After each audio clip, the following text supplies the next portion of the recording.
مرحبا بكم أعزائي الكرام أينما كنتم وأهلا بكم من جديد في آخر تطورات طقس المغرب. إذا كالعادة قبل أن نبدأ هذا الفيديو المرجو من المتابعين الأوفياء دعمنا بلايك لكي يصل هذا الفيديو لأقصى حد ممكن وتعم الفائدة على الجميع وشكرا. قبل أن نمر للنشرة الإنذارية التي صدرت قبل قليل بخصوص عواصف رعدية وأمطار قوية بعدد من مناطق المملكة لهذا اليوم، سنحلل في الأول صورة الساتيل التي أخذت قبل قليل. من خلال تحليلنا لصورة الساتيل يتبين لنا تقدم سحب ممطرة للنصف الشمالي للمملكة ستعطي بحول الله زخات مطرية محليا مهمة إلى متفرقة حسب المناطق، بداية من الشمال الغربي والريف والواجهة المتوسطية وبطول السواحل الأطلسية الشمالية الواقعة شمال أسفي والمنطقة الغربية.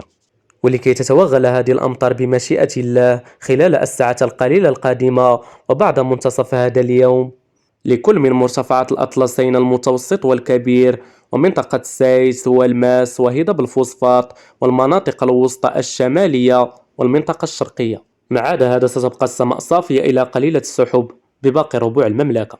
وفيما يتوقع بحول الله في نشرة إنذارية من المستوى البرتقالي أن تعرف عدد من مناطق المملكة هذا اليوم زخات مطرية محليا قوية إلى غاية هذا المساء بكل من عمالة وأقاليم الحسيمة العرائش القنيطرة المضيق الفنيدق وزان تطوان شفشاون طنجة أصيلة والفحص أنجرة.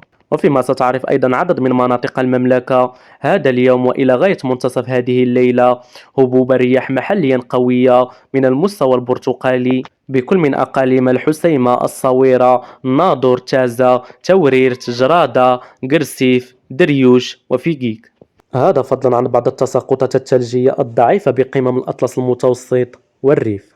إذا أعزائي الكرام كانت هذه المناطق المشمولة بالنشرة الإنذارية لهذا اليوم. بقية يوم ممتع، كونوا في الموعد وإلى اللقاء.